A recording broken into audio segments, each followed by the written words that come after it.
हे लक्ष्मी मैया, हे वैभव लक्ष्मी, हे माता अष्टलक्ष्मी, हे माँ।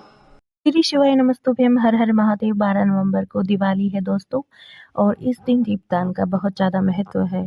दीपावली पर पूजन कैसे किया जाए ये आप सुनेंगे गुरुजी के द्वारा, और 2 विशेष उपाय धन प्राप्ति के भी गुरुजी के द्वारा आपको बताए जाएंगे। और दीपावली की कथा को सुनने का भी बहुत ज़्यादा महत्व है, वो भी आप इस वीडियो में सुनेंगे, तो सुनते रहिए और वीडियो को बिल्कुल भी स्किप न करें। तो हो गई हो, पर आज क्षमा मांगकर अपने घर में आप प्रवेश करिए माँ। आइए हमारे घर में, आप पधारिए माँ। महाराज, कितना सुंदर संवाद है। एक साहूकार की बेटी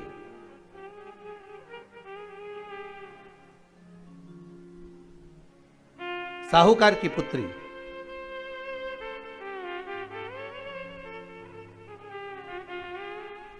पीपल के वृक्ष के नीचे,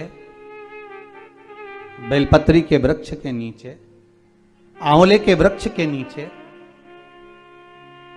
प्रत्येक अमावस्या को दीप लगाने जाती थी। उसका नियम था।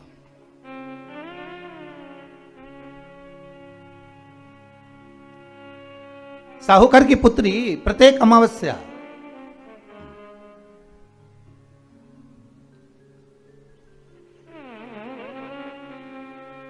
तीन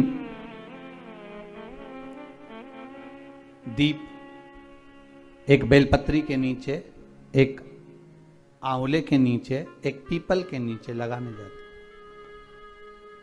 महाराज, आज नारायण ने कृपा कर दी। और क्या कृपा करी कि आज सरस्वती, पार्वती और लक्ष्मी तीनों इन वृक्षों के नीचे जाकर विराजमान हो गई। पार्वती मैया तो पहले से ही बेलपत्री के नीचे है।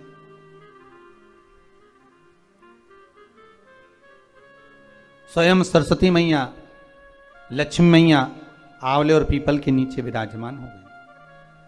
अब आज तीनों देवियों में बात हो रही है, आज तीनों देवियों में चर्चा हो रही है कि यदि आज अगर कोई दीप लगाने आया और पहला दीप जिसका लगेगा, तो ये पक्का है कि मैं लक्ष्मी उसके घर में प्रवेश करूंगी।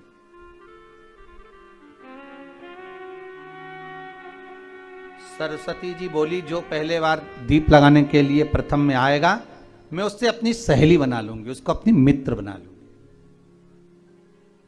पार्वती जी बोली, जो प्रथम दीप लगाने आएगा, पार्वती जी कहती हैं, मैं भगवान शिव से कहकर उनका कल्याण करवा दूंगी।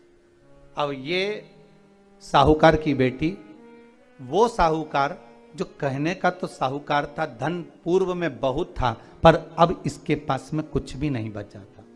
देखिए, सुख दुख तो जीवन में चलता रहता है। आज सुख है, कल दुख है, फिर दुख है, फिर सुख है।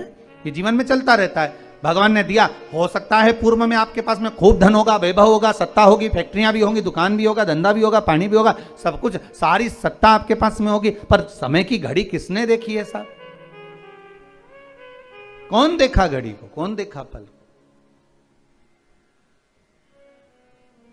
इसीलिए कहते हैं ना, बार बार कहते हैं, तेरा पल पल बीता जाए, मुख से जप ले नमः शिवाय, ओम नमः शिवाय, ओम नमः शिवाय।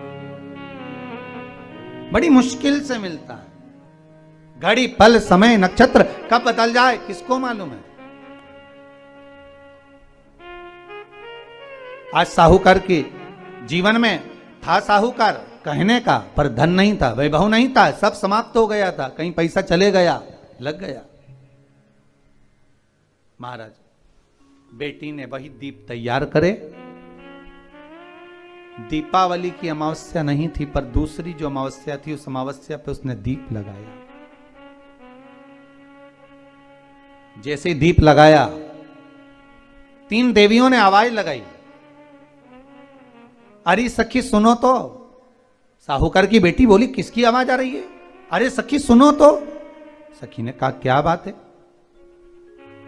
आवाज आई, 3 सुंदर स्त्रियां, बड़ी सुंदर, युवती बनकर सुंदर आभूषण वस्त्र पहनकर बैठी हुई थी। एक ही जगह पर तीनों बैठी हुई हैं। इसी को त्रिवेणी कहते हैं महाराज।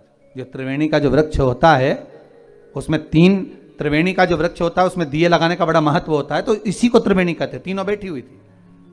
अब तीनों बैठी, आवाज लगाया, हम आपको सहेली बनाना चाहते हैं, सखी बनाना चाहते हैं, आप हमारी सहेली बनेंगी।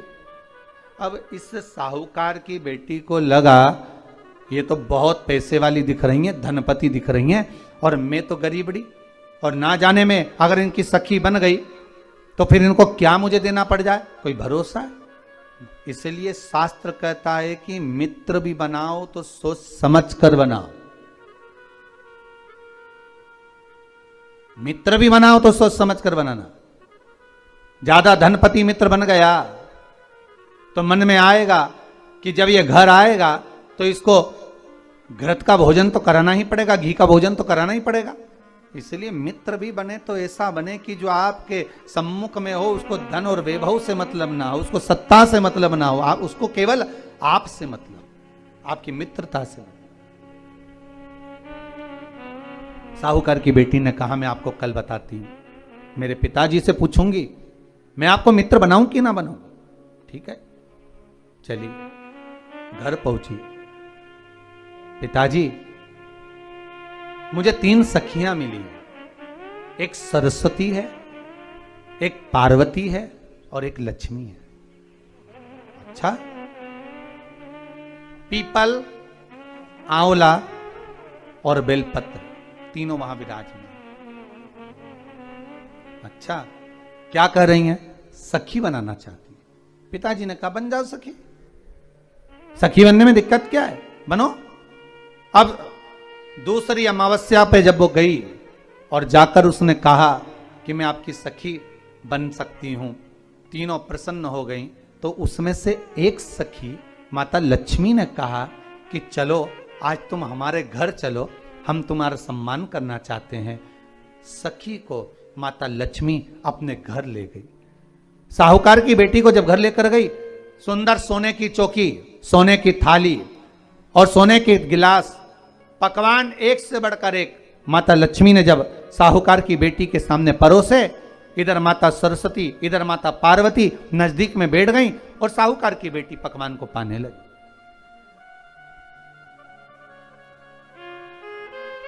साहूकार की बेटी पकवानों को पा रही है, भोजन ग्रहण कर रही है।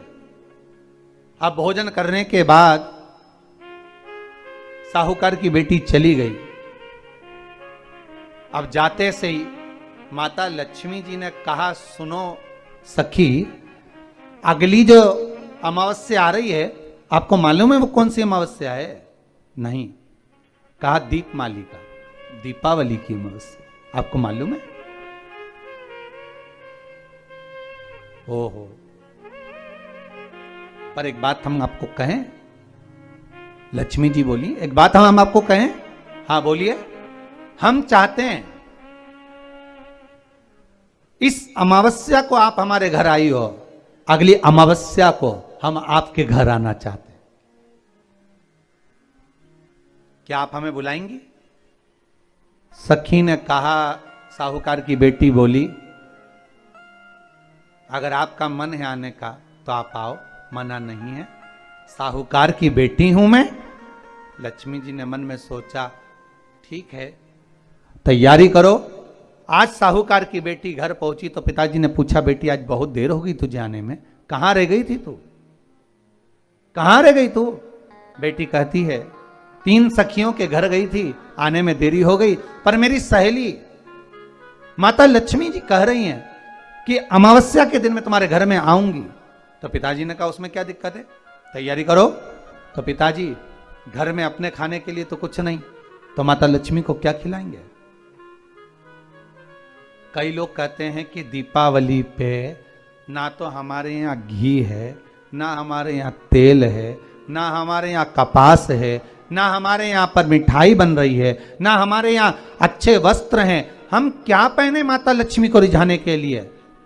पर शिव महापुराण की कथा कहती है अगर आपका भरोसा, आपका विश्वास, आपकी दृढ़ता परमात्मा के चरणों में लगी है तो परमात्मा लक्ष्मी पूजन की व्यवस्था भी वही कर देगा कि लक्ष्मी जी का सम्मान कैसे करना, आदर कैसे करना है।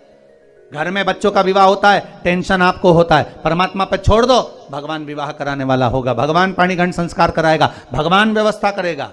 क्योंकि जन्म उसी ने दिया है तो मृत्यु भी वही देता है, जन्म उसी ने दिया है तो पाणिग्रहण संस्कार भी वही करा देता है।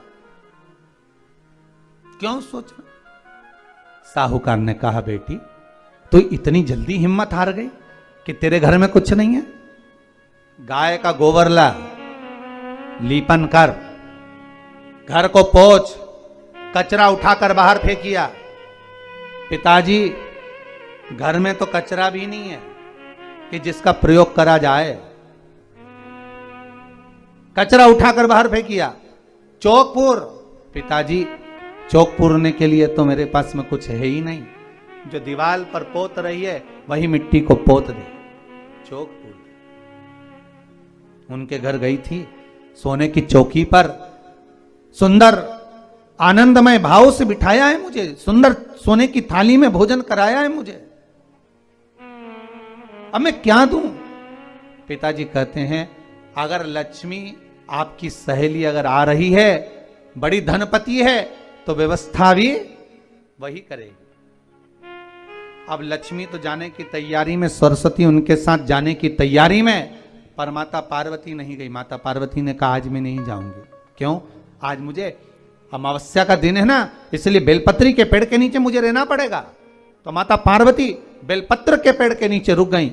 अब ये दोनों जाने के लिए तैयारी करी, लक्ष्मी और सरस्वती जाने लगी। साथ में उन्होंने गणेश जी को ले लिया, रिद्धि सिद्धि को ले लिया और साहूकार के यहाँ जा रही हैं। जैसे ही साहूकार के यहाँ जा रही थी, इतनी देर में माता पार्वती को लगा कि इसके पास में जिमाने के लिए, रखने के लिए कुछ नहीं है। माता पार्वती ने एक चील का रूप लिया और उड़ती हुई एक राजकुमारी के हार को, रतन जड़ित हार को लेकर मां पार्वती गई और साहूकार के घर में उस फेंक दिया। साहूकार के दरवाजे पर जैसे फेंका,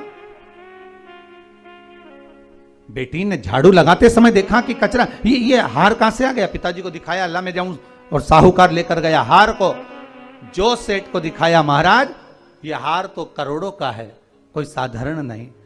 धन मिला तो सबसे पहले जाकर एक सुंदर चौरंग लाया, पाटा लाया, उस पाटे पर सुंदर वस्त्र बिछाया और माता लक्ष्मी के आदर की तैयारी के लिए सुंदर सुंदर घर में पकवान बनने लगे साहब।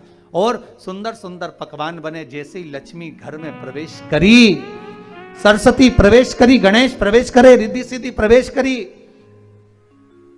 लक्ष्मी जी ने पहला संबोधन कहा, क्यों सखी, तू तो कह रही थी कि मेरे पास में कुछ भी नहीं, फिर इतना सारा सामग्री कहां से आ गई। सखी कहती है, मेरे पिताजी कहते थे, जिसके मंदिर में दिया लगाया है, जिस वृक्ष के नीचे दिया लगा कर आई है, जहां जिस देवता को पूछ कर आई है, विपदा की घड़ी में वही देवता आकर खड़े होते हैं। ना जाने कहां से हार मिल गया, ना जाने कब प्रसाद बन गया। लक्ष्मी जी ने ध्यान लगाकर देखा, आखिर पार्वती क्यों नहीं आई थी। समझ में आ गया कि एक सखी पूरी व्यवस्था करने में लग गई थी। ऐसी है मेरी माँ लक्ष्मी, ऐसी है माँ पार्वती, ऐसी है माँ सरस्वती। उनकी आराधना 3 दिन से आप पाटा लगाकर पूजन कर रहे हो। आज भी दीपावली का पूजन भी आपको ऐसे ही करना है। जितना पूजन आप